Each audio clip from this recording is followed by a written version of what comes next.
அன்பர்களே, நண்பர்களே, உங்கள் முன்பு இன்றைய சிங்கநாதம் மன்னார்குடி சிவராமன். கடந்த 60-70 ஆண்டுகளாக இந்து மதத்தையும் இந்துக்களையும் குறிப்பாக ஐயர் ஐயங்கார்களையும் இழித்தும் பழித்தும் பேசி வந்த திராவிட முன்னேற்றக் கழகம் இன்று கலையிழந்து ஆட்சி அதிகாரத்தை இழந்து எதிரணியில் உட்கார வைக்கப்பட்டுள்ளது. இதுகாரும் ஐயர் ஐயங்கார்களை இழிவாக பேசி வந்த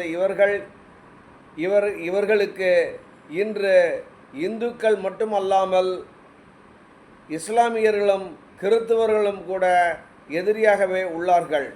குறிப்பாக கடந்த 5 ஆண்டுகள் மக்களின் வரிப்பணத்தை சூறையாடி ஊழலில் ஆனந்தமாக நீச்சல் அடித்து மகிழ்ந்து வந்த திராவிட முன்னேற்ற கூட்டணியில் இருந்த எதிர்க்கட்சிகள் யாரும் இன்று இவருடன் இல்லை. இந்திய யூனியன் காங்கிரஸ் இந்தியா கூட்டணியை அழித்து ஒழித்துவிட்டு 5 இடங்களை பெற்று விஜய்க்கு ஆதரவு தெரிவிக்க அன்றே முற்பட்டுள்ளது. அதுபோல் இந்திய யூனியன் முஸ்லீம் லீக் இனி திமுகவே வேண்டாம் என்று 2 எம்எல்ஏக்களுடன் தவேகாவில் அமைச்சரவையில் இணைந்து ஆனந்தம் காண்கிறது. அதுபோல் சிபிஐயும் இந்த திராவிட முன்னேற்ற கழகத்துடன் உறவை துண்டித்துள்ளது. விடுதலை சிறுத்தை அவர்கள் கொள்கை, கட்சி, சமத்துவம் என்று பேசி வந்த இவர்கள் விடுதலை சிறுத்தைகள் இன்று எதிரணியில் உள்ளார்கள். சிறுபான்மை என்ற மந்திரத்தையே பேசி வந்த இந்து கடவுள்களை நாள்தோறும் பேசி வந்த ஸ்டாலின், உதயநிதி உள்பட அனைத்து திராவிட கட்சிகளும் இன்று தோல்வி கண்டுள்ளார்கள். இஸ்லாமியருக்கு ஆதரவாக பேசுவதாக நினைத்து கொண்டு திருப்பரங்குன்றம் முருகன் கோவிலில் மலைமேல் உள்ள தூணில் விளக்கேற்றுவதற்கு எதிர்ப்பு தெரிவித்து வந்த இந்த திராவிடர்கள், உதயநிதி, ஸ்டாலின் போன்றவர்கள் உயர்நீதிமன்றம் ஆணையிட்டும் உயர்நீதிமன்ற ஆணையை கூட நிறைவேற்ற இவர்கள் முன்வரவில்லை. இன்று அந்த முருகப்பெருமான் கூட இவருக்கு எதிரியாக உள்ளார். அங்கு திருப்பரங்குன்றத்தில் ஜெயித்ததும் இன்று தவேகாவின் உறுப்பினர்தான்.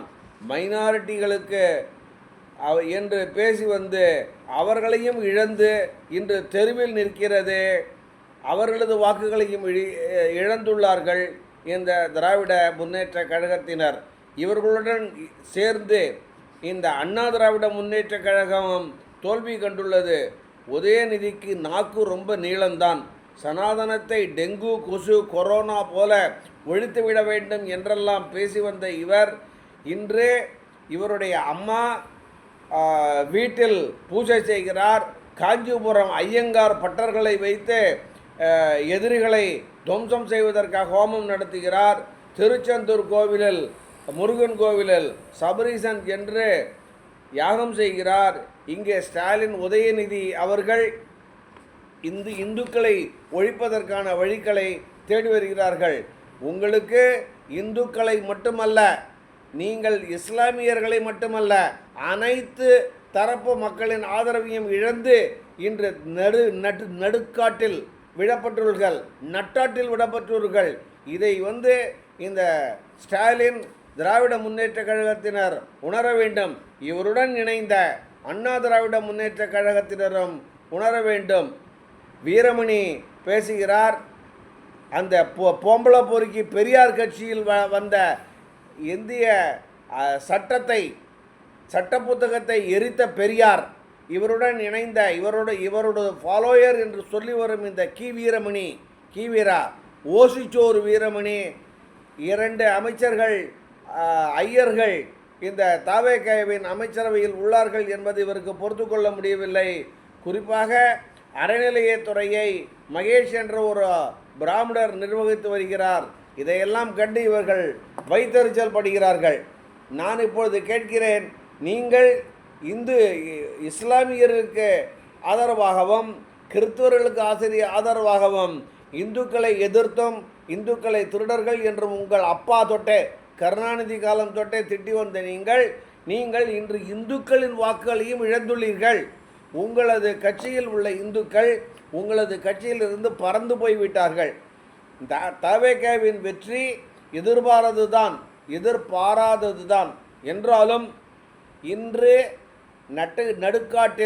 நட்டாட்டில் விடப்பட்டுள்ள திராவிட கட்சியினர் 2 திராவிட கட்சிகளும் அழிந்துவிட்டதே என்று சொல்லலாம். இனி வேறு வழி இல்லாமல் திமுக அதிமுக இரண்டுமே ஒன்று சேர வேண்டிய நிலை கட்டாயத்திற்கு இவர்கள் தள்ளப்பட்டுள்ளார்கள். அதாவது திமுக அதிமுக என்று இருவேறு அணியில் இவர்கள் போட்டியிட்டால் தவேகவின் வெற்றிக்கு இவர்கள் உறுதியளிப்பார்கள் என்று நான் சொல்லிக்கொள்ள ஆசைப்படுகிறேன். ஆகவே நண்பர்களே, இந்த திராவிட முன்னேற்ற கழகம் அழிந்துவிட வேண்டும் என்று நான் நினைக்கவில்லை, அழிந்துவிட வேண்டும் என்று நான் சொல்லவும் இல்லை. ஐயர்களின் ஆதரவுடன் 1967 ஆட்சிக்கு வந்த நீங்கள் தொடர்ந்து ஐயர்களையே திட்டி வந்துள்ளீர்கள். ஐயர்களை திட்டுவதால் அவர்களுக்கு ஒன்றும் இழப்பல்ல, அவர்கள் கொடிகட்டி பறக்கிறார்கள். ஐயர்கள் எல்லாரும் வெளிநாடுகளில் போய் ஆனந்தமாக வாழ்ந்து வருகிறார்கள். நீங்கள் தான் ஆட்சியை இழந்து உள்ளீர்கள் என்பதை நன்றாக புரிந்து கொள்ள வேண்டும். இந்த விஜயின் ஆட்சி நன்றாகவே நடக்கிறது. அவரது ஜோசப் விஜயின் 52வது பிறந்த தினம் நாளை வருகிறது. அவரை வாழ்த்த வேண்டியது என்னுடைய கடமை என்றே நான் கருதுகிறேன். ஏனென்றால் ஊழலையும் லஞ்சத்தையும் ஒழிப்பேன் என்று சூளுரைத்து ஆட்சியில் அமர்ந்துள்ளார்கள். அந்த சிஎம்டிஏல ஒரு சதுரடிக்கு 27 ரூபாய் 30 ரூபாய் என்று வாங்கி கொண்டு திட்ட அனுமதி கொடுத்தது நிறுத்தப்பட்டுள்ளது. சப்ரிஜிஸ்ட்ரார் ஆஃபீஸில் லஞ்சம் நிறுத்தப்பட்டுள்ளது. ஆர்டிஓ ஆஃபீஸில் லஞ்சம் நிறுத்தப்பட்டுள்ளது. இந்த டாஸ்மாகில் சப்ளை செய்கிற கம்பெனிகள் மாதம் 50 கோடி ரூபாய் அமைச்சருக்கும் அதிகாரிகளுக்கும் கொடுத்து வந்தார்கள், அவை நிறுத்தப்பட்டுள்ளது. இந்த மணல் சுரங்கம், கல்குவாரி அவற்றின் மூலம் கிடைக்கப்பெற்ற லஞ்சப்பணம் பல்லாயிரம் கோடி இனி அரசு கஜானாவில் சேரும் என்று விஜய் அறிவித்துள்ளார். ஆகவே விஜய்க்கு இந்த வெள்ளை அறிக்கை வெளியிடப்பட்டுள்ளது. அதனால் அரசு 10 லட்சத்திற்கு கோடிக்கு மேல் கடனில் திளைக்கிறது. இவரால் ஒன்றும் செய்ய முடியாது என்று நீங்கள் நினைத்துவிட வேண்டாம். கண்டிப்பாக விஜய் அவர்கள் இந்த அரசுக்கு இழப்பாக ஏற்பட்டுள்ள 1 லட்சம் கோடி பணம் அரசின் கஜானாவுக்கு திரும்ப வரும். கல்குவாரி, அந்த சிஎம்டிஏ, இந்த எல்லா பணமும் சப்ரிஜிஸ்ட்ரார், ஆர்டிஓ எல்லா பணமும் அரசாங்க கஜானாவில் சேர்க்கப்படும். ஆகவே அரசாங்கத்தின் கஜானாவில் வருமானம் அதிகரிக்கும். இந்த பட்ஜெட்டில் போடுறது இந்த அரசு, இன்றைய அரசு தவேக அரசு இந்த பட்ஜெட்டில் 26-27 பட்ஜெட் அல்ல, 27-28 பட்ஜெட்டில் நீங்கள் பார்த்தால் 1 லட்சம் கோடி ரூபாய் அதிகரித்து வந்திருக்கும் என்று நான் கூறிக்கொண்டு விஜய்க்கு நமது நல்வாழ்த்துக்களை தெரிந்து கொண்டு, லஞ்சம் இல்லாமல் லாவண்யம் இல்லாமல் ஆட்சியை நடத்துவாரேயானால் இனி விஜய் தான் தமிழகத்தின் நிரந்தர முதல்வர் என்று நான் கூறிக்கொண்டு உங்களிடமிருந்து விடைபெறுவது சிங்கநாதம் மன்னார்குடி சிவராமன். நன்றி, வணக்கம்.